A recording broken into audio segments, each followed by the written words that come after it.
Welcome friends, एक बार फिर से आपका स्वागत है एसपी शुक्ला एजुकेट परिवार में। मैं डॉक्टर अमित वत्स इतिहास विषय की श्रृंखला के साथ सामाजिक विज्ञान के जो महत्वपूर्ण टॉपिक है इतिहास, टीजीटी की परीक्षा के लिए, प्रवक्ता परीक्षा के लिए इतिहास, हायर एजुकेशन के इतिहास, एलटी ग्रेड के लिए इतिहास, उसके विषय के सिलसिले में मैं आपको जो है गाइड कर रहा हूँ।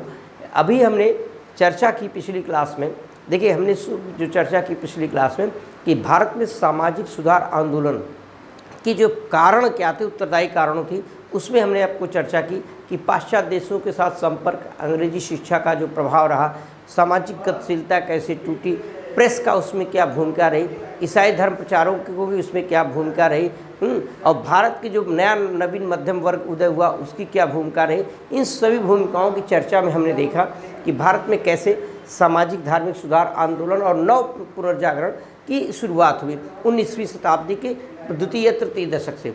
उसी सिलसिले में हमने कुछ विचारकों के बारे में आपके सिलेबस में दिया हुआ है, जैसे राम मोहन राय, दयानंद सरस्वती, स्वामी विवेकानंद, ज्योतिबा फूले, CPV रामेश्वरियार।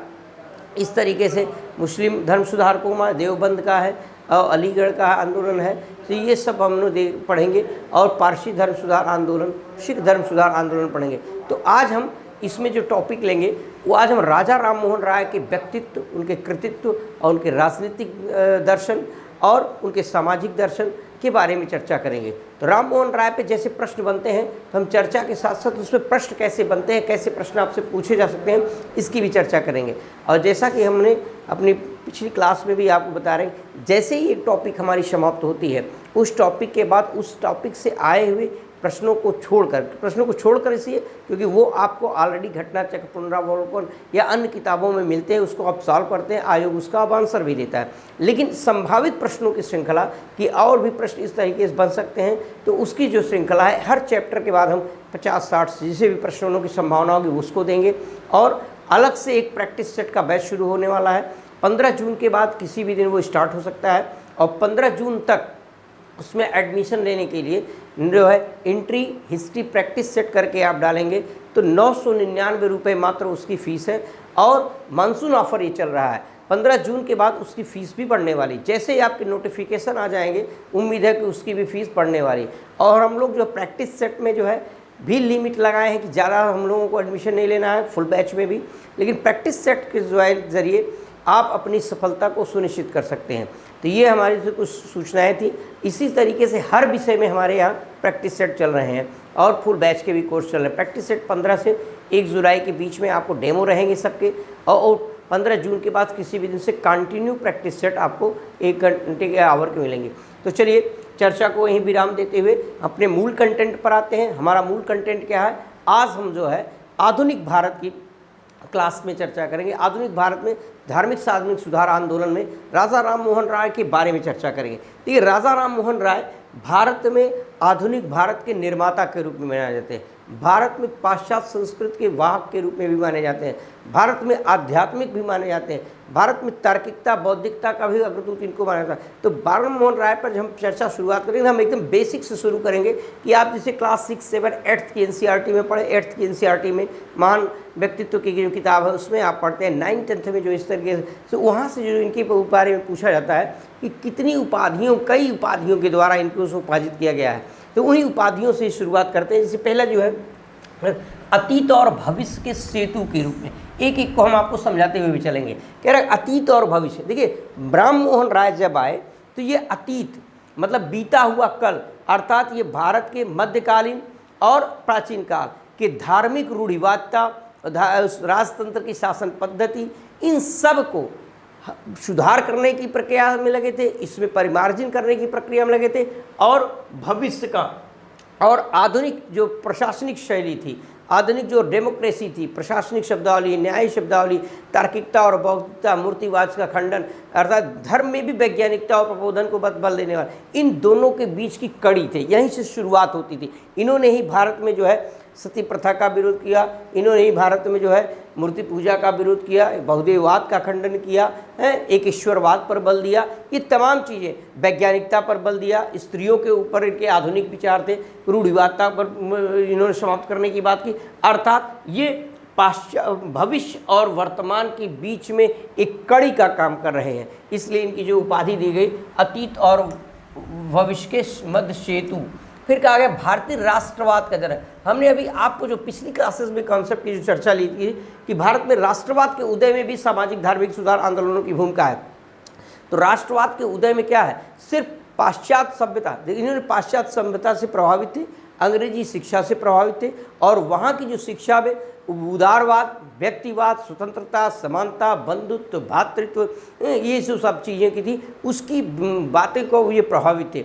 वो ओल्ड टेस्टामेंट के नैतिकता से भी ये प्रभावित थे, उसके सच्चे कहानी से। तो इन्होंने इस्लाम की समानता से भी ये एक ईश्वरवाद, ये क्या करते थे, इनका जो है भारत में राष्ट्रवाद। उसी तरीके से जब ये चीज़ें आप देखें तो सामाजिक परिवर्तन के वाहक रहे, धार्मिक परिवर्तन के वाहक रहे, राजनीतिक परिवर्तन के वाहक रहे और सब में इन्होंने विज्ञान और तर्क के साथ आधुनिक संदर्भ में आधुनिक राष्ट्र बनाने की कल्पना के साकार करने की बीज रखी। इसीलिए इनको भारत में राष्ट्रवाद के जनक के रूप में भी जाना जाता है। फिर आधुनिक भारत का पिता भी इसी संदर्भ में, जैसे हमने इसकी चर्चा की, नवजागरण का अग्रदूत, हमने ये भी कहा कि इन्होंने सती प्रथा इस सब चीज़ों पर पहले व्यक्ति रहे जिन्होंने इसका विरोध करना शुरू किया और इसके लिए कानूनी प्रयास किए, सामाजिक प्रयास किए और इसके लिए राजनीतिक प्रयास भी इन्होंने किया। तो इसीलिए ये तीनों आधुनिक भारत का पिता, नवजागरण का अग्रदूत, भारतीय जागृति का जनक, भारत में राष्ट्रवाद का पैगंबर, नव प्रभात का तारा, युग पुरुष, तमाम उपाधियों से उनको संबोधित किया गया। अर्थात आप इनकी उपाधियों से ही इनके व्यक्तित्व और कृतित्व के बारे में समझ सकते हैं।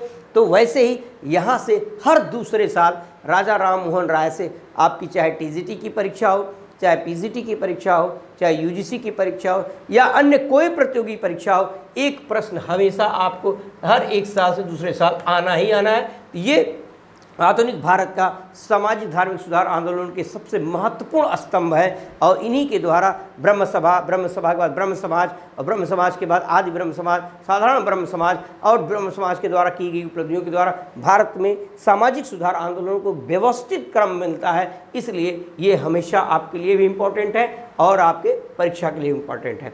आइए इनके जन्म के बारे में देखते हैं।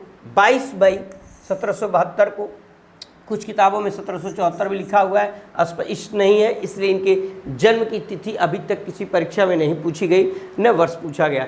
यहाँ स्थान पूछे गए कि हुगली नदी के किनारे राधा नगर में इनका जन्म हुआ था। वहाँ इनके पिता बंगाल के नवाब के यहाँ नौकरी में थे, इस कारण इनको राय राया की उपाधि, राजा राम मोहन राय को एक उपाधि और क्या मिल गई, इन ऊपर राय राया की उपाधि। राय राय की उपाधि क्यों में दी गई, राय राया की उपाधि दी गई अंग्रेज़ों के यहाँ न वह काम करते थे इनके पुरखों और अंग्रेज़ों के द्वारा प्रदान की गई इनकी उपाधि क्या थी, राय राया की उपाधि। अब प्रश्न के रूप में अगर इसको देखें तो यहाँ प्रश्न पूछा जा सकता है कि कैसे जो है राय राया की उपाधि किसकी है। यही प्रश्न आपसे पूछा थे कि राय राया की उपाधि किसकी है, तो सीधा सीधा आंसर हो जाएगा राम मोहन राय की, राम मोहन राय की। ठीक, राम मोहन राय की उपाधि हो जाए, राजा राम मोहन राय की उपाधि हो जाएगी।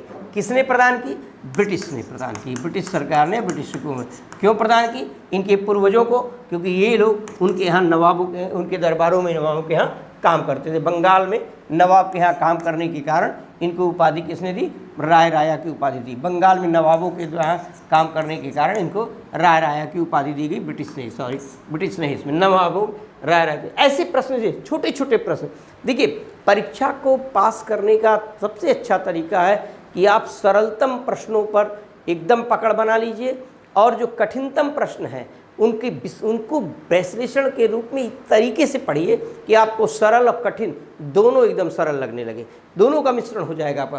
पहला चरण जो होगा, आप सरलतम प्रश्नों को, सरलतम कॉन्सेप्ट को आगे बढ़िए। सेकंड स्टेप में आप जब पढ़ते हैं, दोहराते हैं उसको, तो आप कठिन प्रश्नों को देखिए कि यहाँ से ये प्रश्न क्यों हमको नहीं कर पा रहे हैं और उस पर विश्लेषण करने के हमारी क्लास में आपको चर्चा के साथ साथ प्रश्न की प्रकृति को समझने के, गुण पहलुओं को समझने का अवसर मिलेगा। फिर इनके पिता का नाम रमाकांत राय, ये आपके तारजी देवी इनकी माता जी का नाम है। एक बार जो है किसी परीक्षा में यह पूछा जा चुका है प्रश्न, तारजी देवी वाला प्रश्न कि इनकी माता का नाम क्या था, तारजी देवी। ठीक, फिर इनके बारे में, उपाधियों के बारे में चर्चा करते हैं।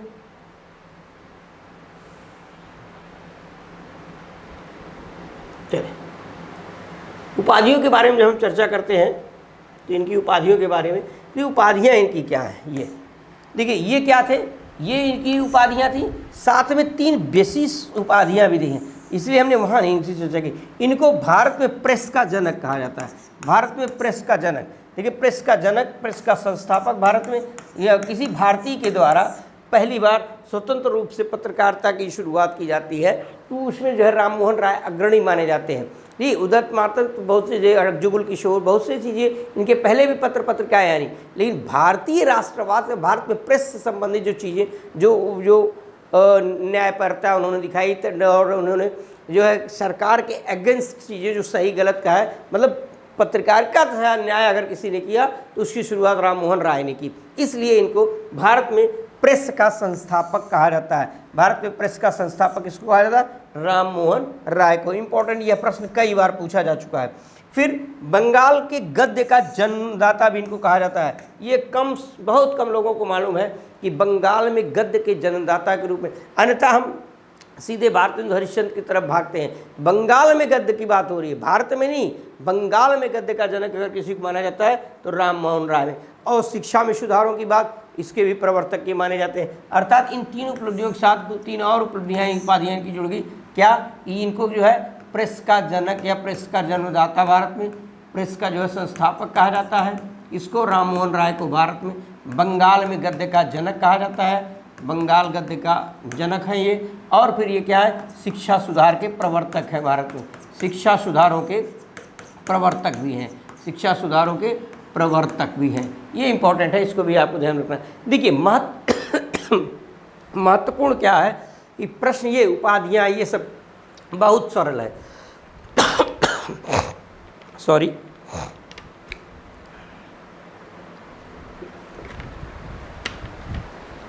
देखिए प्रश्न जो है बहुत यहाँ से बहुत कम आने की संभावना रहती है, लेकिन कुछ प्रतियोगी परीक्षाएं ऐसी हैं जहाँ ऐसे प्रश्न दिए जाते हैं, जैसे टीजीटी, पीजीटी या हायर जो परीक्षा, तो वहाँ एक आध प्रश्न, या SCLT के GS में आप देखेंगे इस तरीके के प्रश्न वहाँ रख दिए जाते हैं। ठीक, फिर नेक्स्ट पे प्रश्न की तरफ जब हम बढ़ते हैं,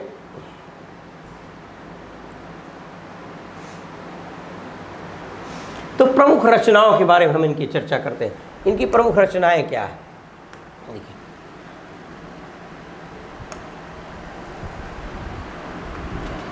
प्रमुख रचनाएं, देखिए ये साहित्यकार भी थे, ये गद्यकार भी थे, ये कवि भी थे, तमाम इन्होंने रचनाएं की। और रचनाओं के माध्यम से, प्रेस का जन्म क्यों, रचनाओं के माध्यम से वर्तमान समय की सामाजिक बुराइयों को, धार्मिक बुराइयों को, धार्मिक कुरीतियों को, राजनीतिक जागरूकता को सब बढ़ाने का काम किया। और जो प्रश्न यहाँ से बनते हैं, इनकी रचनाओं के द्वारा ही प्रश्न बनते हैं। एक तो रचनाएं पूछी जाती हैं, और किन रचनाओं में, किन पत्रिकाओं में क्या क्या वर्णन हुआ, वहाँ से प्रश्न बनते हैं। जैसे इनकी पहली रचना जो है तोहफुल मुहावदीन, एक ईश्वरवादियों का उपहार, एक दार्शनिक कृति है फारसी भाषा में। यह प्रश्न भी पूछा जा चुका है कि तोहफुल मुहावदीन किसकी पुस्तक है, राम मोहन राय की। किस पर निर्धारित की गई, क्या लिखा गया है, एक ईश्वरवादियों पर बल देती है।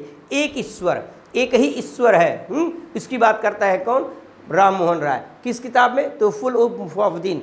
तोहफुल मुहावदीन में ये कहते हैं कि ईश्वर एक है, एक ईश्वरवाद पर बल देते हैं। एकम ईश्वरम विप्रा बहुवदन्ति, जो ऋग्वेद में कहा गया है, एक ही सत्य है जिसको विद्वान लोग अलग अलग वर्णन करते हैं। उसकी बात, ऋग्वेद की बात राम मोहन राय भी कहते हैं, राम मोहन राय भी कहते हैं। और कब कह रहे हैं, ये 19वीं शताब्दी में कह रहे हैं, और वहाँ ऋग्वेद में भी कहा गया, अर्थात भारतीय संस्कृति को महिमा मंडित भी कर रहे हैं कि एकम सत्यम विप्रा बहुवदन्ति को वो अपनी फारसी भाषा में क्यों किताब लिखी। देखिए भारत में मुगलों का शासन उस समय था, भारत की प्रशासनिक चीज़ों पे फारसी भाषा का प्रभाव था। मुगल काल में भी फारसी भाषा थी, अंग्रेज आए उस समय भी फारसी भाषा का पकड़ था। अंग्रेजी शिक्षा को उन्होंने, लॉर्ड मैकाले ने लागू किया, लेकिन कब, 1835 में। तो उसका प्रभाव बहुत कम लोगों को पड़ता, और बहुतायत जनसंख्या फारसी भाषा में इन्होंने किताब लिखी कि एक ईश्वरवादियों का उपहार, एक ईश्वरवादियों का उपहार किताब में इन्होंने जो इनकी दार्शनिक कृत है फारसी भाषा में लिखी।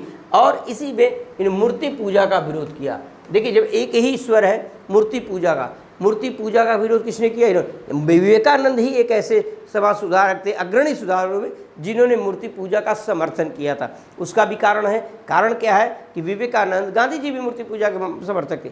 इनका मानना था कि देखिए जो 21 या बिना मूर्ति के जब आप पूजा पद्धति की बात करते हैं, साधना की बात करते हैं, तो वो उच्च प्रकृति का ध्यान योग जो है वो होना चाहिए कि आपका मन एकाग्र हो सके। ऐसा होना मुश्किल होता है, इसीलिए एक प्रतीक के रूप में आप किसी मूर्ति को उस पर संकेंद्रण करते, केंद्रित करके आप ध्यान योग पूजा करते हैं। लेकिन इन्होंने कहा मूर्ति पूजा गरीबों के लिए, समाज में विभिन्न वर्गों के लिए जो है अस्पृश्यता की बात कर रही, असमानता की बात कर रही है, उनका शोषण का माध्यम बन रही, अर्थात ये मूर्ति पूजा का इन्होंने विरोध किया।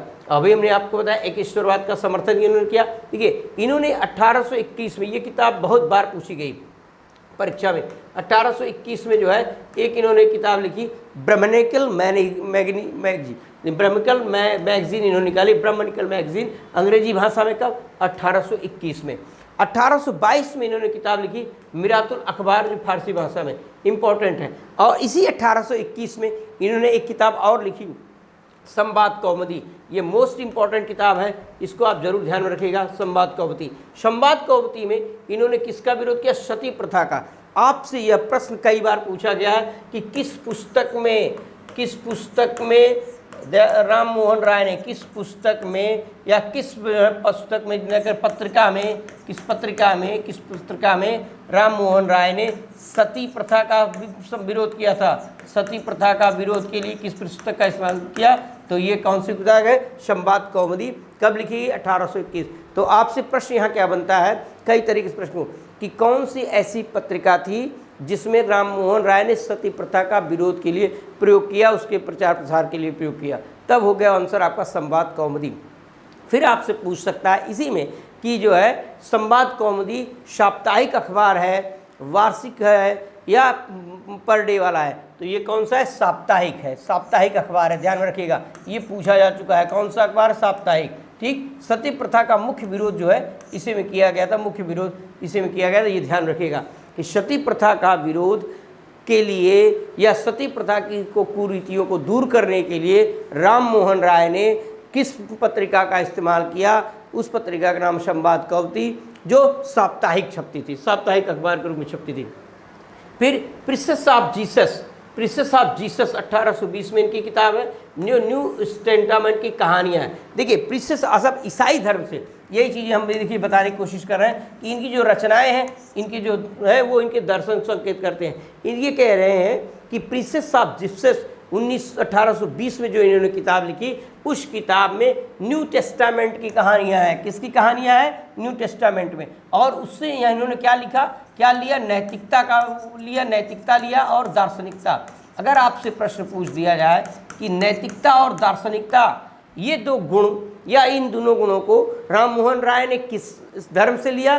तो ईसाई धर्म। अगर पूछा जाए कहाँ से लिया, तो प्रिंसेस ऑफ जिससे उनकी किताब में जिनका वर्णन है, उन्होंने लिया न्यू टेस्टामेंट, ईसाइयों की जो प्रमुख किताब है, धार्मिक पुस्तक है, उससे लिया नैतिकता। ठीक, ये फिर इसमें है कि प्रेस की स्वतंत्रता, उच्च सेवाओं में भारतीयों को रखने की मांग की। इन्होंने और क्या किया कि भारत में देखिए प्रेस का जनक, अभी हमने बताया उपाधि प्रेस का जनक, हमने क्या बताया था? इन्होंने प्रेस की स्वतंत्रता का, अर्थात होता क्या था, जैसे आज की मीडिया को अगर आप देखें तो आज की मीडिया में दो खेमे हैं।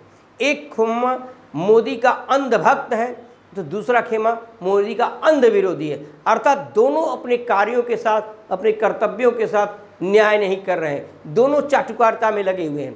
एक विरोधी भी चाटुकारिता में लगा हुआ है और पक्ष वाला भी लगा हुआ है। लेकिन राम मोहन राय ने ऐसे ही उस समय, चाहे डर के वजह से सच्ची पत्रकारिता न रही हो, उसी तरह या फिर किसी सरकारी दबाव में की न रही हो, या फिर अंग्रेजों को खुश करके अपने काम चलाने के लिए न रही हो, तो इन सब में के बीच में राम मोहन राय ने भारत में स्वतंत्र प्रेस की बात की, प्रेस की स्वतंत्रता पर जो है बल दिया। आपको मालूम है राम मोहन राय के कई प्रेस पे प्रतिबंध एडम्स ने लगाए, फिर उसके बाद चार्ल्स मैकफिर्सन ने प्रेस का मुक्तिदाता कहा जाता है, बेलेजेली ने प्रेस पर प्रतिबंध लगाने की कोशिश की, वर्नाकुलर एक्ट के द्वारा प्रश्नकुलर लगाने की कोशिश की गई, तमाम ऐसी घटनाएं होंगी। तो ऐसे में प्रेस को स्वतंत्र करने की मांग अगर कर रहे हैं तो राम मोहन राय ने किया, इसीलिए इनको उच्च प्रेस की स्वतंत्रता का जन्मदाता भी कहा जाता है।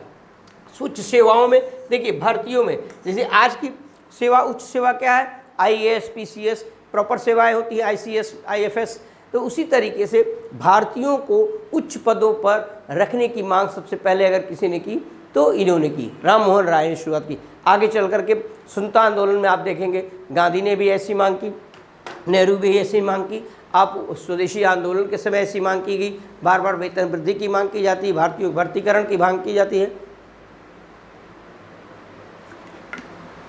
ये सारी चीज़ें हो रही और इसको शुरू करने का, बीज रखने का, न्यू रखने का आधार कौन तैयार कर रहा है? राम मोहन राय। इसीलिए इनको आधुनिक भारत का राष्ट्र निर्माता भी कहा जाता है।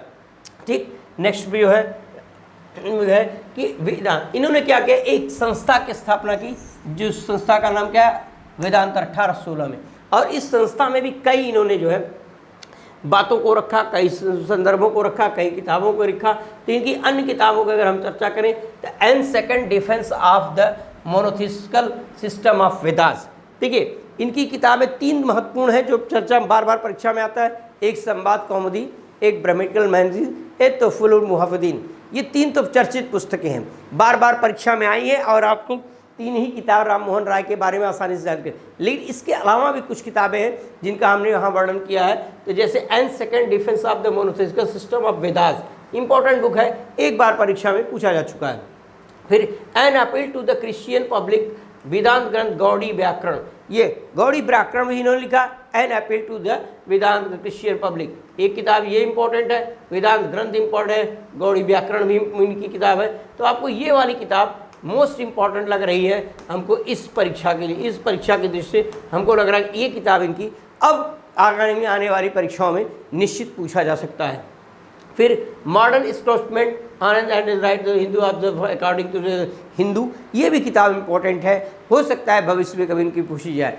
ठीक, राम मोहन धार्मिक सुधार आंदोलन में जो सुधारक हैं उनकी कृतियाँ महत्वपूर्ण होती हैं, 3 फेमस हैं। उनके अलावा जो इम्पोर्टेंट है एन अपील टू द, ये गौड़ी समाज इंपॉर्टेंट है, और फिर ये मॉडर्न स्टेटमेंट की किताब भी इंपॉर्टेंट है।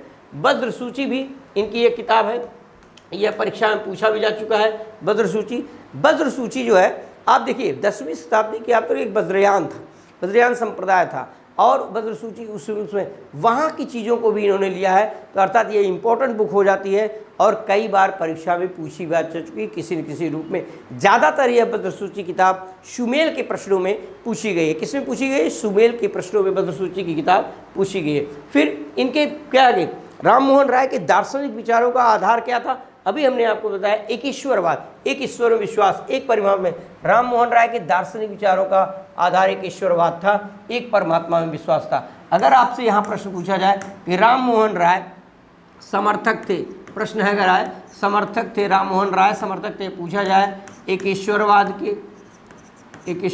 के, बहुदेववाद के, अगर आपसे पूछा जाए तो आपका आंसर क्या होगा? एक ईश्वरवाद की। किसके समर्थक थे? एक ईश्वरवाद, अर्थात वो एक ही ईश्वर में विश्वास करते थे। एकम सत्यम विप्रा बहुवदंती, बहुदेववाद में बहुत से देवताओं पर विश्वास हो जाता है। तो यहाँ इन्होंने किसका समर्थन किया? एक ईश्वरवाद। अगर देखिए इसकी थोड़ी वैज्ञानिकता को देखिए, इसकी अवस्था को देखिए, अगर कहा जा रहा है कि प्रत्येक व्यक्ति या संसार एक ही ईश्वर की संतान है, तो इसमें समानता का भाव आ रहा है, न कि असमानता का भाव नहीं आ रहा, समानता का भाव आ रहा है। और समाज में क्या थी? असमानता थी। और क्यों थी? अज्ञानता के कारण थी। लोग जो अपने अपने धर्म को महिमा मंडित करने में लगे हुए थे, अपना हमारा धर्म श्रेष्ठ है, आपका श्रेष्ठ नहीं। जाति प्रथा की जो है वो भी उच्च कुलीन, निम्न कुलीन, जो वर्गों में विभाजन था, जातियों में विभाजन था। लेकिन अगर कहा जाए कि प्रत्येक व्यक्ति एक ही ईश्वर, ये पूरी सृष्टि एक ही ईश्वर की संतान है, अर्थात एक ही बाप के सभी औलाद हैं, तो ब्लड रिलेशन हुआ, ब्लड रिलेशन में समानता हुए। तो अर्थात उस समय की समाज की अवस्था को देखिए, ये एक ईश्वरवाद को मान रहे हैं, एक ही ईश्वर है और एक ही ईश्वर की संतान है। परिवार बड़ा होता चला गया है, डिवीज़न हो गया है, देश की सीमाएं हो गई, सब कुछ, लेकिन सबके मुँह लिख गया है एक ही सबके दाता राम है। तो वैसी तरीके सबके दाता अल्लाह है। अल्लाह अकबर तेरे नाम, सबको सन्मत दे भगवान, अर्थात एक ही ईश्वर है। जो ऋग्वेद में कहा गया वही अन्य ग्रंथों में भी कहा जा रहा है। ठीक, वही बात राम मोहन राय भी कह रहे हैं, वही बात राम मोहन राय भी कह रहे हैं। तो अर्थात इनके दार्शनिक विचारों का आधार क्या है? एक ईश्वरवाद। क्या है कि मूर्ति पूजा। देखिए आज तो ज़माना दूसरा हो गया, जींस पैंट व मोबाइल, आज के 8 साल के बच्चे भी मोबाइल के द्वारा 25 साल की उम्र की तरीके से सोचने लगे हैं, थोड़ा सा ज़्यादा गति हो गई। लेकिन आप सोचिए, जिस दौर में न्यूज़पेपर नहीं था, जिस दौर में ज़िले में 2-4 लोग पढ़े लिखे रहते थे, उस दौर में एक 15 वर्ष का बालक धर्म के विरुद्ध आवाज़ उठाए और मूर्ति पूजा के खंडन के लिए लेख लिखे, ये अपने आप में एक वैज्ञानिक चीज़ है, बहुत ही कठिन चीज़ है कि उस बालक की प्रतिभा के बारे में आप सोचिए। तो वही राम मोहन राय, यह प्रश्न कई बार पूछा जा चुका है। और ख़ास करके अगर आप पीजीटी की परीक्षा ले रहे हैं हायर एजुकेशन की, तो उसमें आपसे इंटरव्यू में यह प्रश्न पूछे जाते हैं कि किस वर्ष की अवस्था में राम मोहन राय ने मूर्ति पूजा का विरोध करना शुरू किया था। तो मात्र 15 वर्ष की अवस्था में मूर्ति पूजा का विरोध राम मोहन राय ने करना शुरू कर दिया था और उसके लिए एक लेख भी लिखा था मूर्ति पूजा के विरुद्ध में। देखिए, इस्लाम धर्म में एक अल्लाह एक की बात है, इस्लाम धर्म भी एक ईश्वरवाद को मानता है, सूफी के रहस्यवाद का भी इन्होंने समर्थन किया और ईसाई धर्म की नैतिक शिक्षा का भी इन्होंने समर्थन किया। हमने आपको बताया सामाजिक सुधार आंदोलन की कॉन्सेप्ट क्लास में कि वो जो समय था व्यक्तिवाद, उदारवाद, समानता, प्रभुता, संप्रभुता और व्यक्ति, ये सब चीज़ ये सब का समर्थन इन्होंने किया। अर्थात पाश्चात्य शिक्षा, वेस्टर्न एजुकेशन का इन्होंने समर्थन किया, तर्क के आधार पर, बौद्धिकता के आधार पर। न्यू टेस्टामेंट या ओल्ड टेस्टामेंट की जो किताबें थी ईसाई धर्म को, इन्होंने हूबहू उसको स्वीकार नहीं किया, उसमें जो गलतियाँ थी, जो रूढ़ियाँ उसमें थी, उसका विरोध किया, लेकिन उसमें जो नैतिकता थी, उसमें जो दार्शनिकता थी, उसको इन्होंने स्वीकार किया। इस्लाम का इन्होंने विरोध पूरी तरीके से नहीं किया, न समर्थन पूरी तरीके, लेकिन इस्लाम की जो अच्छाई थी, एकेश्वरवाद, उसको इन्होंने ग्रहण किया। ठीक, नेक्स्ट है कि इन्होंने जो है मानवतावाद को भी समर्थन दिया। देखिए, भारत में मानवतावाद के समर्थन आगे चल के रविन्द्रनाथ टैगोर, विनोबा भावे, ये सब मानवतावाद का, अंतर्राष्ट्रीय मानवतावाद के बहुत बड़े समर्थक रहे। एम.एन. राय, उसी कड़ी की न्यू भी देखिए, तो ये हर विचारों की न्यू कहीं न कहीं कड़ी जुड़ी हुई है राम मोहन राय से। इसलिए आपने उपाधियों का एक लंबी लिस्ट इनको देखा, तो विज्ञानवाद के समर्थक थे, व्यक्तिवाद के समर्थक थे, तो मानवतावाद के भी समर्थक थे। अर्थात मानव की महिमा पर बंडल देते थे, मानव की, प्रत्येक व्यक्ति के मानव को महत्व देते थे, प्रत्येक व्यक्ति को महत्व देते थे, उसके इंपॉर्टेंस को समझते थे। तो मानवतावाद पर भी बल इन्होंने दिया। फिर इन्होंने 1815 में आत्मीय सभा का गठन किया, जिसका उद्देश्य था धार्मिक और सामाजिक कठिनाइयों का विरोध करना। अब देखिए, इंपॉर्टेंट प्रश्न यहाँ से बन सकता है कि किस सभा के द्वारा या किस संगठन के द्वारा इन्होंने धार्मिक और सामाजिक कुरीतियों का विरोध किया। धार्मिक और सामाजिक कुरीतियों का विरोध किया, तो धार्मिक और सामाजिक कुरीतियों का विरोध इन्होंने आत्मीय सभा में किया। आत्मीय सभा के माध्यम से, आत्मीय सभा की सहायता से इन्होंने समाज में फैली हुई धार्मिक और सामाजिक कुरीतियों का विरोध किया, खंडन किया या उसका विरोध। फिर वेदांत सोसाइटी, देखिए यहाँ सन को ध्यान रखिएगा, 1815 आत्मीय सभा, 1816 वेदांत सोसाइटी। इन्होंने वेदांत सोसाइटी की भी स्थापना की और उपनिषदों की अमरता पर बल दिया। इन्होंने लिखा उपनिषदों की अमरता पर भी बल दिया, उस पर भी चर्चा की। किस पर? उपनिषदों पर। उपनिषदों की अमरता पर भी चल दिया, किसमें? वेदांत सोसाइटी में। आपसे सीधा प्रश्न पूछा जा सकता है कि उपनिषदों की अमरता पर चर्चा राम मोहन राय ने अपनी किस पत्रिका में या किस संगठन के द्वारा करते थे? तो आप कहेंगे वेदांत सोसाइटी में उपनिषदों की अमरता पर व्याख्यान की चर्चा मिलती है। धार्मिक सुधार की चर्चा कहाँ मिलती है? धार्मिक और सामाजिक, तो आत्मीय सभा में। ठीक, फिर अगर आपसे आगे बढ़े तो अगस्त 1828 में इन्होंने किसकी स्थापना की? ब्रह्म सभा की। ध्यान में रखिएगा, अगस्त 1828, कई बार यह प्रश्न परीक्षा में पूछा जा चुका है, उसकी गिनती आप नहीं कर सकते। अगस्त 1828 में इन्होंने किसकी स्थापना की? ब्रह्म सभा की। ठीक है, ब्रह्म सभा की। और यही ब्रह्म सभा आगे चलकर क्या बदल गई? ब्रह्म समाज में बदल गई। यही सब ब्रह्म सभा क्या हो गई? आगे चलकर ब्रह्म सभा जो है ब्रह्म समाज में बदल गई। और इसमें इन्होंने, इसका उद्देश्य क्या था? अनंत, अविनाशी, अपरिवर्तनशील ईश्वर की पूजा करना, अर्थात एक ईश्वरवाद की बात यहाँ भी करें। अनंत है ईश्वर, infinite, God is infinite, all God is almighty, सर्वशक्तिमान, गॉड इज सब, God is one, one is God, all is God, God is all. अर्थात कह रहे हैं कि एक ईश्वरवाद का भी समर्थन कर रहे हैं, मूर्ति पूजा का विरोध कर रहे हैं। पुरोहितवाद, पुरोहितवाद क्या होता है इसको थोड़ा समझिए। पुरोहितवाद, यह प्रश्न भी परीक्षा में पूछा गया कि किस समाज सुधारक ने पुरोहितवाद पर चोट की।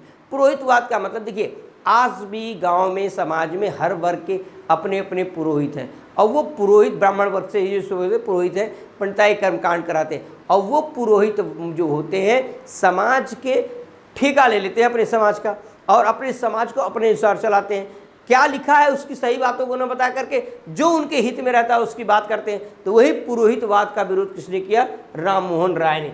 किसमें किया? ब्रह्म सभा की स्थापना की और ब्रह्म समाज जो आगे बढ़ गया, इसकी स्थापना का उद्देश्य क्या ही था? एक ईश्वर अनंत अविनाशी, इन लोगों का समर्थन करना, मूर्ति पूजा का विरोध करना, पुरोहितवाद का विरोध करना, जातिवाद का खंडन करना, अस्पृश्यता का खंडन करना, ये तमाम चीज़ें।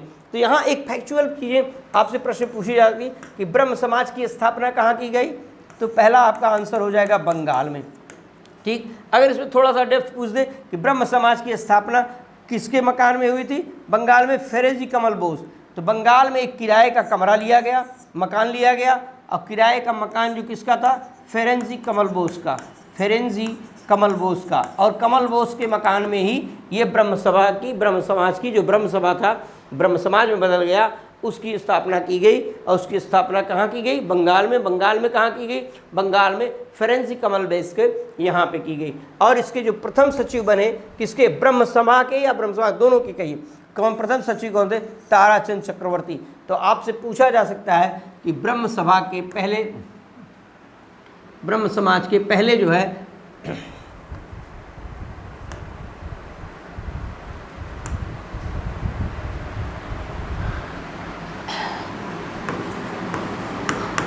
ब्रह्म समाज के सचिव, प्रथम सचिव कह लीजिए कौन है? तो ब्रह्म समाज के प्रथम सचिव ताराचंद्र चक्रवर्ती।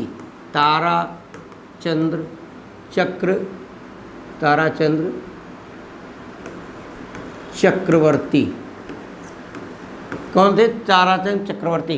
किसके थे? सचिव थे ब्रह्म समाज के। ब्रह्म समाज की स्थापना कब की? 1828 में। कहाँ की गई? बंगाल में। किसके मकान में की? कमलजी फेरेंजी बोस के। ब्रह्म समाज की स्थापना का उद्देश्य क्या था? अनंत अविनाशी शक्ति, एक ईश्वरवाद, मूर्ति पूजा का खंडन करना, अनंत अविनाशी समर्थन करना, एक ईश्वरवाद को समर्थन करना, ये पुरोहितवाद का विरोध करना, अस्पृश्यता का विरोध करना, छुआछूत का विरोध करना, तमाम इसके जो है उद्देश्य थे। और ब्रह्म समाज के कार्यों को आगे बढ़ाने का काम किया। ब्रह्म समाज के कार्यों को आगे बढ़ाने का काम किया जो है 1839 में रविंद्रनाथ टैगोर के पिता देवेंद्रनाथ टैगोर ने। किसने शुरू किया? रविंद्रनाथ टैगोर के पिता। ब्रह्म समाज के कार्यों को आगे बढ़ाने के लिए रविंद्रनाथ टैगोर के पिता देवेंद्रनाथ टैगोर ने बंगाल में तत्वबोधिनी सभा जो बंगाली सभा थी की स्थापना की। तो आपसे यहाँ प्रश्न कई बार पूछा गया कि तत्वबोधिनी सभा की स्थापना किसने की? देवेंद्रनाथ टैगोर ने की। किसने की? देवेंद्रनाथ टैगोर ने। किससे की? तत्वबोधिनी सभा की स्थापना देवेंद्रनाथ टैगोर ने की। कब की? 1839 में। किस लिए की? ब्रह्म समाज के कार्यों को आगे बढ़ाने के लिए किया। ठीक, फिर आप आगे देखते हैं कि इसी ब्रह्म समाज या तत्वबोधिनी सभा में 1857 में केशव चंद्र सेन, मोस्ट इंपॉर्टेंट है 1857 को ध्यान रखिएगा। केशव चंद्र सेन ने ब्रह्म समाज में शामिल होने के बाद देवेंद्रनाथ टैगोर ने क्या किया? सारा कारभार इनको समाप्त किया। देखिए यहाँ प्रश्न आप क्या पूछा सकता है? प्रश्न आपसे पूछा सकता है कि केशव चंद्र सेन कब शामिल हुए? 1857 में। किस में शामिल हुए? तत्वबोधिनी सभा के ब्रह्म समाज में शामिल हुए। तब ब्रह्म सभा में केशव चंद्र सेन कब शामिल हुए? 1839 में शामिल हुए। किसकी सहायता से शामिल हुए?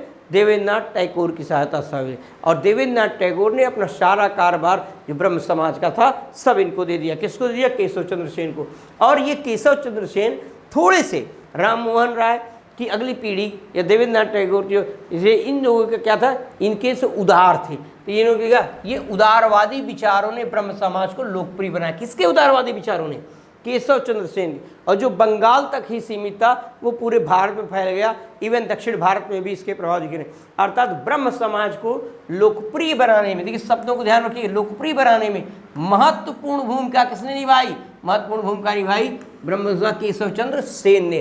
तो ये भी प्रश्न आपसे पूछा जा सकता है कि ब्रह्म समाज को बंगाल से बाहर प्रचारित करने में या उसको जो प्रभावी बनाने में किसकी भूमिका महत्वपूर्ण रही? तो भूमिका महत्वपूर्ण रही केशव चंद्र सेन की। किसकी भूमिका रही? केशव चंद्र सेन की भूमिका रही। इन्होंने बंगाल के बाहर संयुक्त प्रांत जो आज का यूपी है, पंजाब, बम्बई, मद्रास और अन्य शहरों में भी इसकी संस्थाएं स्थापित की। 1861 में इंडियन मिरर नामक एक जो अखबार है उसमें भी ब्रह्म समाज के प्रचार प्रसार का मदद दिया गया। अंग्रेजी अखबार इंडियन मिरर, ये भी प्रश्न है आपसे परीक्षा में पूछा सकता है कि किस अंग्रेजी अखबार ने ब्रह्म समाज के प्रचार प्रसार के लिए मदद ली गई, या किस अंग्रेजी अखबार में ब्रह्म समाज के प्रचार प्रसार का जो जिम्मा दिया गया? तो इंडियन मिरर, 1861 में इंडियन मिरर। जो हम ये बातें बता रहे हैं ये सब एक एक महत्वपूर्ण प्रश्न है। इंडियन मिरर, इसको ध्यान में रखिएगा। हमने कंटेंट में ही ये चीज़ें रखी कि वहीं से प्रश्न आपको बनते हैं परीक्षा में, वहीं से आपको समझने की जरूरत है। तो इंडियन मिरर के माध्यम से ब्रह्म समाज का प्रचार प्रसार बंगाल से बाहर हो गया। ठीक, फिर आगे चलकर कुछ ऐसी परिस्थितियां हुई कि केशव चंद्र सेन जो थे, जो है जिनका विचार देवेंद्रनाथ टैगोर अर्थात केशव चंद्र सेन ब्रह्म समाज से पूरी तरह जिम्मेदारी प्राप्त कर लिए थे, तो कुछ ऐसी हरकतें करने लगे जो देवेंद्रनाथ टैगोर व अन्य लोगों को पसंद नहीं आई, जिसके कारण इनको जो है क्या किया? बाहर कर दिया। क्यों किया? जाति व्यवस्था और अंतर्राज्यीय समर्थन देने के कारण। किसने बाहर किया इनको? केशव चंद्र सेन को देवेंद्रनाथ टैगोर ने। क्यों? क्योंकि ये जातिगत व्यवस्था और अंतर्जातीय व्यवस्था, ये जाति व्यवस्था को जो है खिलाफ जो ये बार बार लिखते थे। कौन लिखता था? केशव चंद्र सेन। और अंतर्जातीय विवाह का समर्थन करते थे। कौन? केशव चंद्र सेन। अंतर्जातीय विवाह का समर्थन और जाति व्यवस्था का विरोध करने के कारण जो है ब्रह्म समाज के ट्रस्टी की हैसियत से देवेंद्रनाथ टैगोर, जिन्होंने 1857 में इनको शामिल कराया था, उन्होंने इनको इस संस्था से बाहर कर दिया, इस संस्था से बाहर कर दिया। और ये घटना कब हुई? 1865 में। ये मोस्ट इम्पॉर्टेंट है, इसको ध्यान में रखिएगा। यहाँ से कई बार प्रश्न परीक्षा में आ चुके हैं। किस कारण से इनको बाहर किया? बाहर किया इनको अंतर्जातीय विवाह का समर्थन करने के कारण, और किस कारण? जातिगत व्यवस्था का विरोध करने के कारण। प्रारंभिक दौर में ज़्यादातर ब्रह्म समाज में बंगाल के उच्च कुलीन ब्राह्मण वर्ग या उच्च कुलीन वर्ग ही लोग रहते थे। समाज के आर्थिक या मतलब संस्था के आर्थिक हितों का ध्यान वो लोग रखते थे, तो उनका खुले तौर पर विरोध जब शुरू हुआ तो इस कारण से जो समस्याएं हुई, तो ब्रह्म समाज को आगे चलाने में दिक्कत न हो, इसलिए इन कारणों के कारण कारण अंतर्जातीय विवाह का समर्थन और जातिगत व्यवस्था के कारण, विरोध के कारण इनको जो है देवेंद्रनाथ टैगोर ने ट्रस्टी की हैसियत से बाहर कर दिया। फिर जो है जब बाहर कर दिया तो इन्होंने क्या किया? 1866 में ब्रह्म समाज से अलग होकर क्या बनाया? भारतीय ब्रह्म समाज। मोस्ट इंपॉर्टेंट है, कई बार पूछा गया है और तीनों क्रम लगा के पूछता है कि 1828 ब्रह्म सभा ब्रह्म समाज, 1866 भारतीय ब्रह्म समाज, फिर आगे चलकर जब बंटवारा होगा तो साधारण ब्रह्म सभा हो जाएगा, साधारण ब्रह्म समाज हो जाएगा, या साधारण भारतीय सभा हो जाएगी। ठीक, ये चीज़ मोस्ट इंपॉर्टेंट है, आपको यहाँ ध्यान में रखनी है कि 1866 में ब्रह्म समाज से अलग होकर के भारतीय ब्रह्म समाज, क्या है? भारतीय ब्रह्म समाज की स्थापना किसने की? केशव चंद्र सेन ने की। केशव चंद्र सेन ने की इसकी स्थापना की, भारतीय ब्रह्म समाज की स्थापना की। किससे अलग होकर के? ब्रह्म समाज से अलग होकर के। क्यों अलग हुए? कि 1865 में ब्रह्म समाज में जातिगत व्यवस्था का विरोध करने के कारण, अंतर्जातीय विवाह का समर्थन करने के कारण ट्रस्टी की हैसियत से देवेंद्रनाथ टैगोर ने इनको जो है बाहर कर दिया। इस कारण से इन्होंने 1866 में अगले वर्ष एक नई सभा का आयोजन किया, नए समाज का संगठन का निर्माण किया, भारतीय ब्रह्म समाज, भारतीय ब्रह्म समाज। ठीक, और केशव चंद्र सेन जो कि भारतीय ब्रह्म समाज की स्थापना की, तो क्या हुआ? जो पुराना था उसको क्या कहा गया? आदि ब्रह्म समाज, आदि ब्रह्म समाज। तो पुराना जो था उसको क्या नाम दे दिएगा? आदि ब्रह्म समाज। लेकिन ये ब्रह्म समाज में इतनी सुधार की सारी बातें कर रहे थे, जैसे ये देखिए 1872 के अधिनियम बनवाने में मदद किया किसने? केशव चंद्र सिंह। 1800 विवाह अधिनियम क्या था? विवाह की आयु, लड़कों की लड़कियों की विवाह की आयु को तय करने का और अंतर्जातीय विवाह को समर्थन करने का ये ब्रह्म विवाह अधिनियम जो था, इसको बनवाने में मदद की। महिलाओं के लिए इंडियन रिफॉर्मेशन एसोसिएशन की स्थापना की। देखिए कितने क्रांतिकारी काम कर रहे हैं। ठीक, कि ब्रह्म समाज से अलग होकर भारतीय ब्रह्म समाज बनाया और अंतरजातीय विवाह और विवाह की उम्र की आयु और जो है इन महिलाओं की शिक्षा की सब पर वकालत कर रहे हैं केशव चंद्र सेन। लेकिन हुआ क्या, ये देखिए केशव चंद्र सेन न्यूनतम आयु की बात करते हैं कि महिलाओं की लड़कियों की न्यूनतम आयु की बात कर रहे हैं। वैदिक कर्मकांडों का विरोध करते थे 1878 में वैदिक कर्मकांड। देखिए यहाँ इनको बाहर किस लिए किया गया था, जातिगत व्यवस्था का समर्थन करने के लिए, अंतर्जातीय व्यवस्था का, जातिगत व्यवस्था का विरोध, अंतर्जातीय व्यवस्था का समर्थन। और यहाँ क्या कहा 1878 में वैदिक कर्मकांडों का भी विरोध किया, वे विरोध करते थे। लेकिन 1878 में इनके जीवन में एक अजीब घटना, क्रांतिकारी घटना हुई और वो घटना इनके लक्ष्य का, इनका जो विचार था उससे एकदम विपरीत थी। ये महिलाओं के न्यूनतम आयु विवाह के लिए उसके समर्थक थे। देखिए अब जो महिलाओं की आयु जो है 21 वर्ष विवाह की न्यूनतम कर दी गई है। अभी आधिकारिक नोटिफिकेशन नहीं है पूरी तरीके से, लेकिन ये मान के चलिए कि अब महिलाओं की न्यूनतम आयु जो शादी की 21 वर्ष, पुरुषों की ऑलरेडी 21 वर्ष है। ये भी जेंडर इक्वलिटी को लाने के लिए किया गया और जनसंख्या वृद्धि के कारण है उसमें जेंडर इक्वलिटी को भी लाने के लिए किया गया कि पुरुष और महिला दोनों बराबर हैं। ठीक, इन्होंने क्या किया, ये सारे आदर्श अपने थे। जैसे आज के नेता आदर्श सबसे अच्छा बोलते हैं और सबसे ज़्यादा भ्रष्टाचार करते हैं।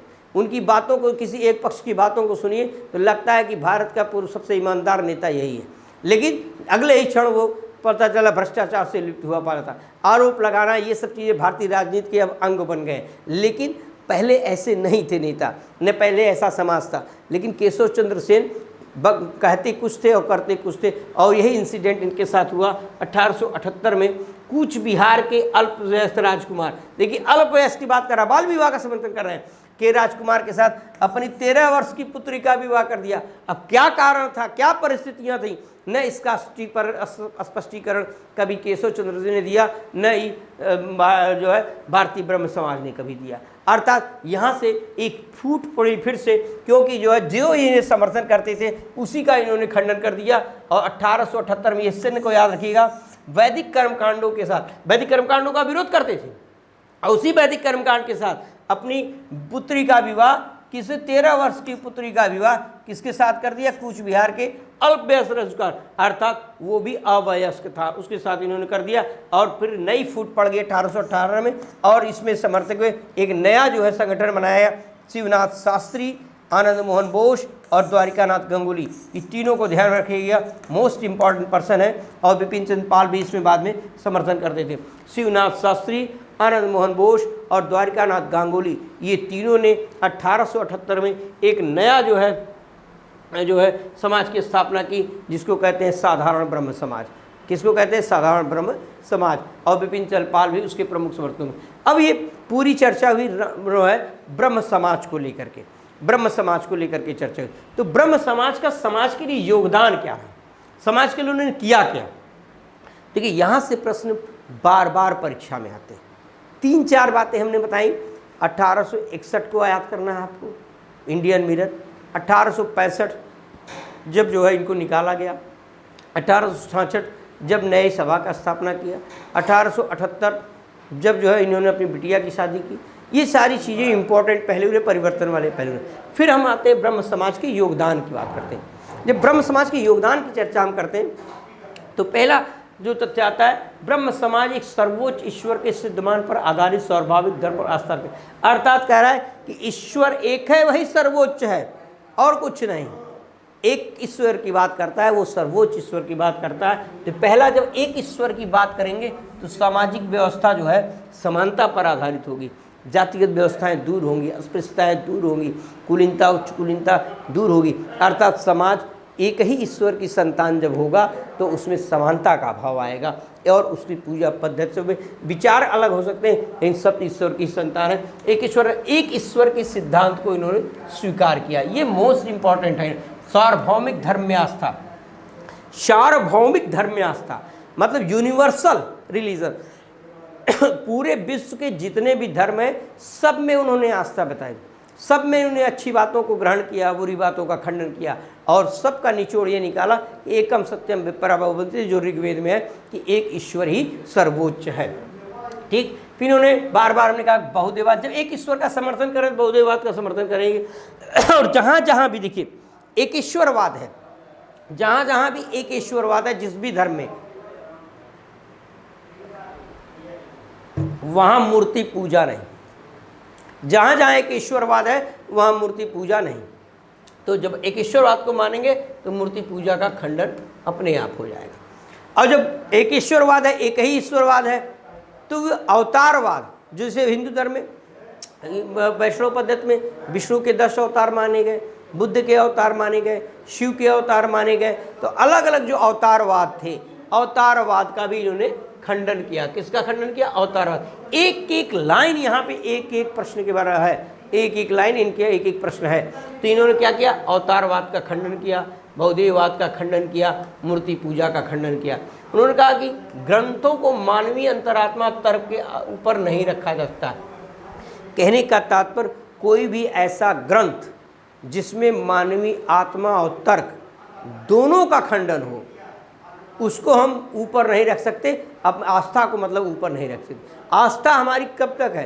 तर्क और मानवता को दृष्टिकोण में रखते हैं कि मानव का कल्याण की बात जिस ग्रंथ में हो, तर्क के आधार पर अपने धर्म की बात जिसमें कही हो, हम उस ग्रंथ को मानेंगे। न कि हम कह लेंगे कि फलाने किताब में लिखा है इसलिए ये सही, इसलिए ये सही है, ये फलाने धर्म में लिखा है इसलिए ये सही। हम उसकी कसौटी तड़ेंगे मानवता के तर्क पर और तर्कवाद के तरफ। मानवता के दृष्टिकोण से, तर्क के दृष्टिकोण से जब हम इस किताब की कसौटी को देखेंगे तब हम मानेंगे। अर्थात यह प्रश्न कई बार आपको कथन कारण कथन एक कथन में पूछा गया कि किस आधार पर उन्होंने ग्रंथों के ऊपर जो क्या सब लिखा है, ग्रंथों को मानवीय अंतर, ग्रंथों के ऊपर मानवता और तर्क को बल दिया।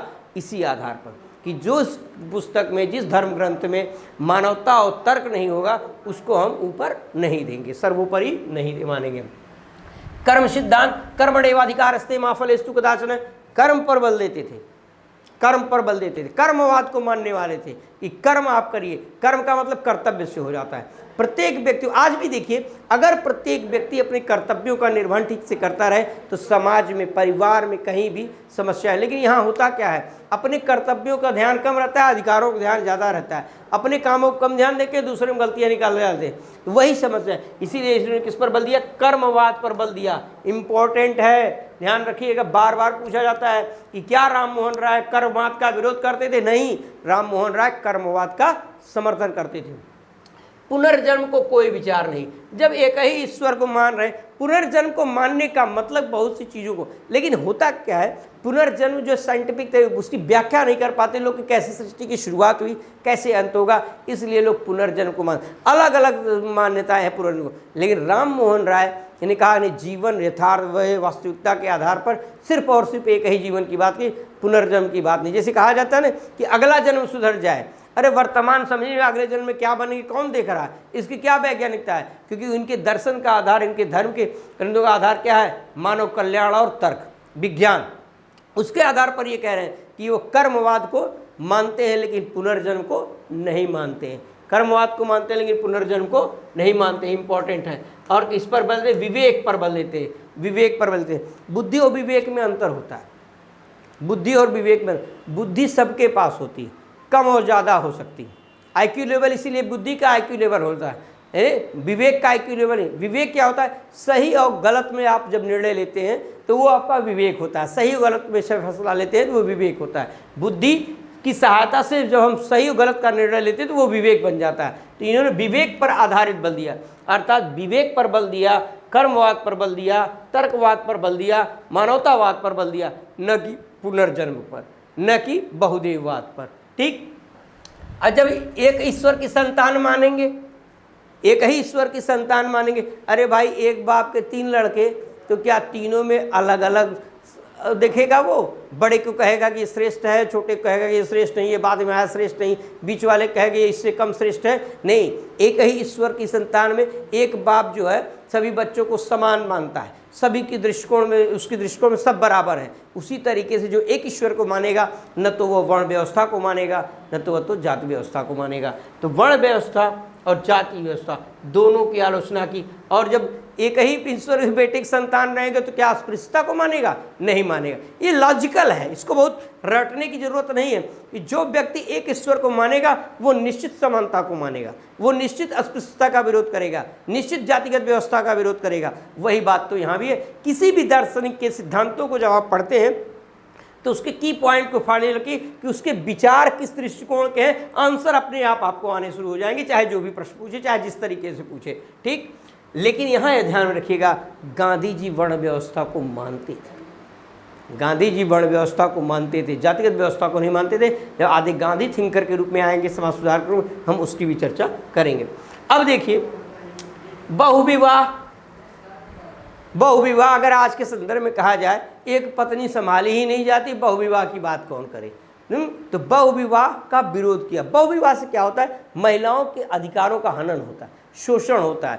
देखिए, हिंदू धर्म में विवाह हुआ संस्कार माने जाते हैं। तो जब एक संस्कार क्या है, ये कौन राजा महाराजाओं की बात, कुलीन वर्ग में ये सब विवाह की प्रथाएं थी। ये क्या था? उनके पास आर्थिक संपन्नता थी, तो चाहे जितना कर। लेकिन आज के संदर्भ में देखिए, अगर बहुत व्यवहारिक देखिए, तर्क पर को छोड़िए, तब पर भी बहुविवाह आज घातक है। तो आज तो बहुविवाह वैसे भी नहीं होते, एक ही नहीं हो पा रहे हैं।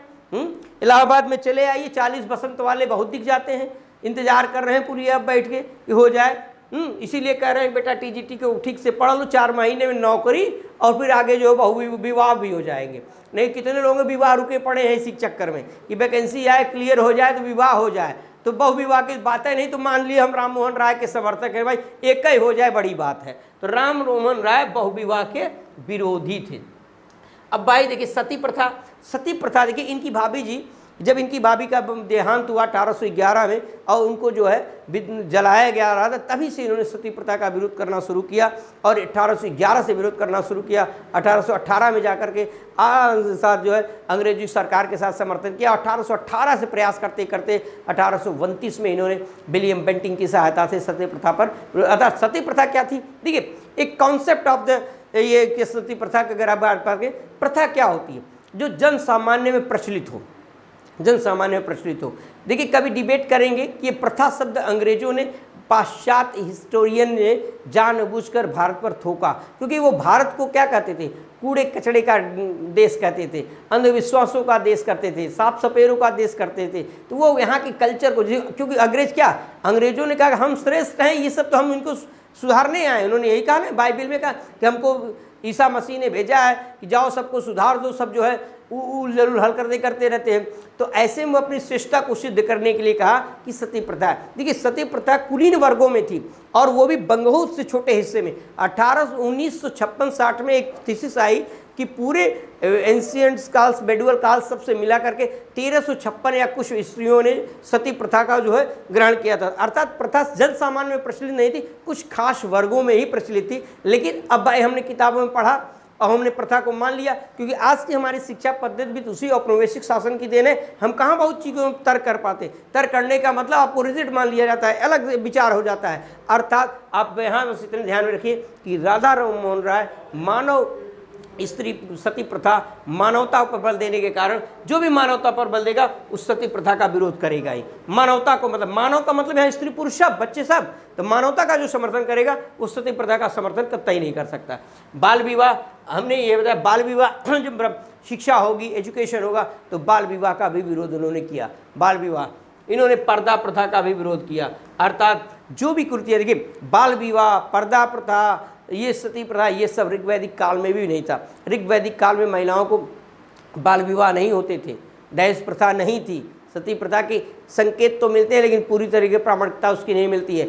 अर्थात ये सब चीज़ें क्या है, ऋग्वेद में भी थी। इसीलिए राम मोहन राय अपने विचारों के लिए वेदों पर भी निर्भर रहे और पुरुषों पर भी निर्भर रहे, और जहाँ उनकी गलतियाँ रही उसका विरोध भी किया, कर्मकांडों का विरोध किया। तो आपको ध्यान में रखना है कि सती प्रथा, बाल विवाह, पर्दा प्रथा का इन्होंने विरोध किया। विधवा विवाह हमने बता ही दिया, इसके समर्थक थे।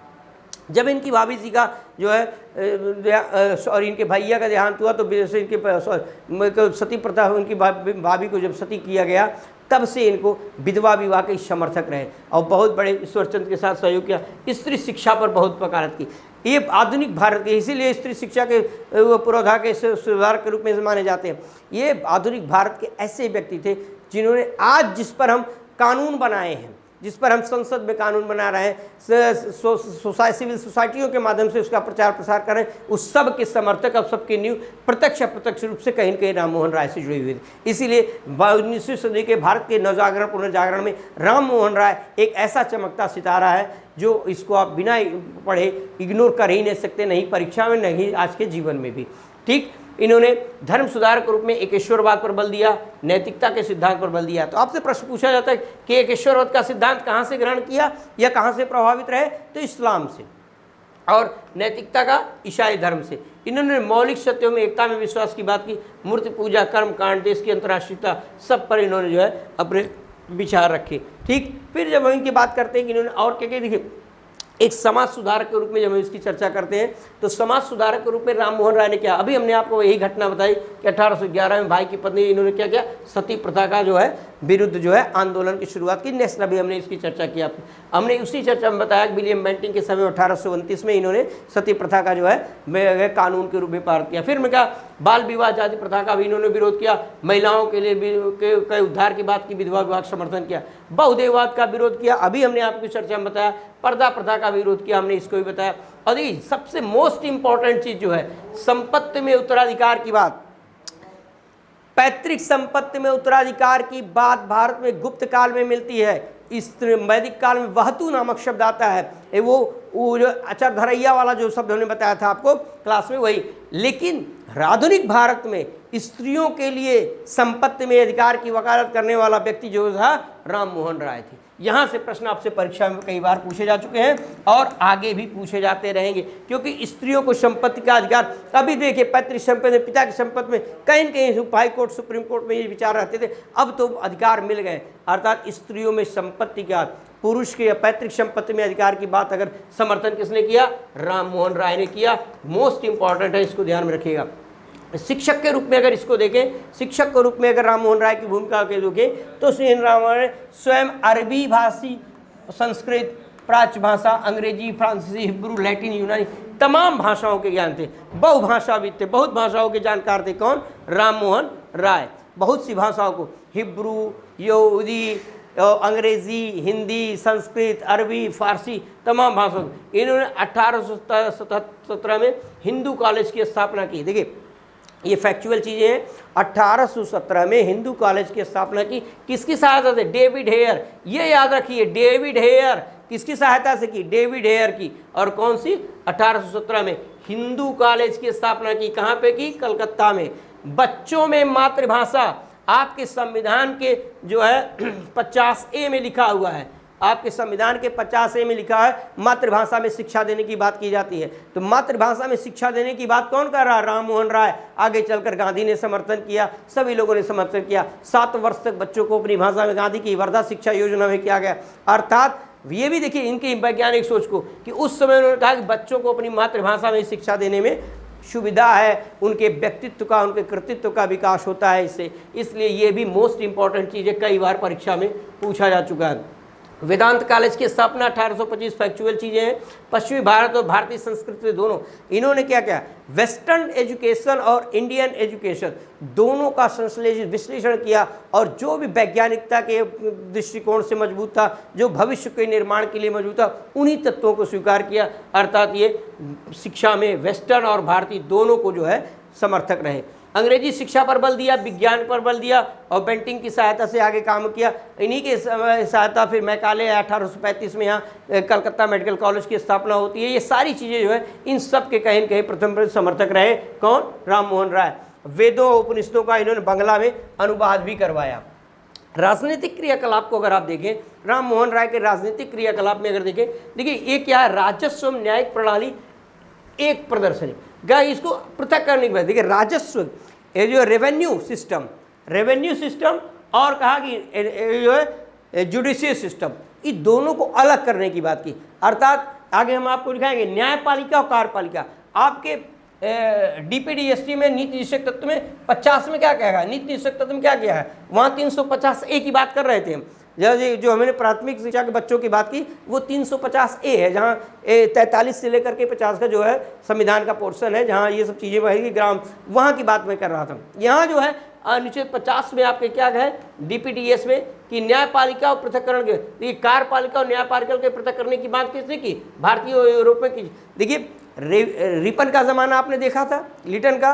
रिपन ने क्या किया था, रिपन की जो व्यवस्था थी इल्बरी सिस्टम, इल्बर्ट बिल विवाद क्या था कि भारतीय, देखिए भारतीय है यूरोपीय, अगर भारतीय और यूरोपीय के बीच में विवाद होता है तो उसका मुकदमा यूरोपीय ही सुनेगा, और यूरोपीय के बीच में मुकदमा होता है तो उसका भी वो है यूरोपीय और भारतीय दोनों सुन सकते थे। अर्थात अगर भारतीय एक्यूज्ड है तो उसके मुकदमे को और उसके अगेंस्ट में यूरोपीय है, तो मतलब भारतीय यूरोपीय के बीच में झगड़ा होता है तो निर्णय सिर्फ यूरोपीय जज ही देगा, तो भैया पक्षपात नहीं होगा। और वो आप कहते हैं बेंथम मिल की स्वतंत्रता की बात करते हैं, समानता की बात करते हैं, उदारता की बात करते हैं, तो ये कहाँ न्याय कर पा रहे हैं। इसीलिए राम मोहन राय ने कहा कि न्यायपालिका और कार्यपालिका को पृथक करिए, रेवेन्यू सिस्टम और कोर्ट सिस्टम को, फीस को अलग करिए। ये सब चीज़ों की मांग जो आपके आगे चल करके स्वतंत्रता आंदोलन का आधार बनी, जड़ बनी, मजबूत बनी, और आपके स्वतंत्रता के बाद इसको फॉलो किया गया। तो इसका श्रेय अगर किसी को दिया जाता है तो राम मोहन राय को। ध्यान में रखिएगा, मोस्ट इंपॉर्टेंट है इसकी वकालत की। और उच्च सेवाओं में भारतीयों की भर्ती करने की वकालत भी इन्होंने की। ICS, IPS उस समय की जो सेवा थी उसमें भी, जब भारतीय उच्च पदों पर रहेंगे, क्योंकि भारतीय समाज से जुड़े हुए हैं, तो उसकी कमियों को जानेंगे, उसकी बुराइयों को जानेंगे, उनके आने वाले जो चीज़ें समस्याएं होती हैं उसको जानेंगे, लैंग्वेज को समझेंगे, तो वो उसे न्याय कर पाएंगे प्रशासन में। इसीलिए ने कहा कि भारतीयों को उच्च सेवाओं में भर्ती करने की वकालत की। सिविल सेवा की जो आयु जो रिपन ने घटा करके 1878 में 19 कर दिया था, उसको भी 22-23 करने की बात इन्होंने की।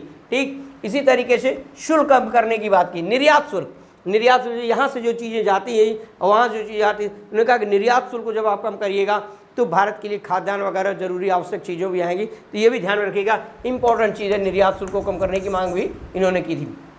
ये अंतर्राष्ट्रीयवाद और राष्ट्रों के बद स्वतंत्र, अर्थात देशों की फॉरेन पॉलिसी को ये स्वतंत्र करना चाहते थे।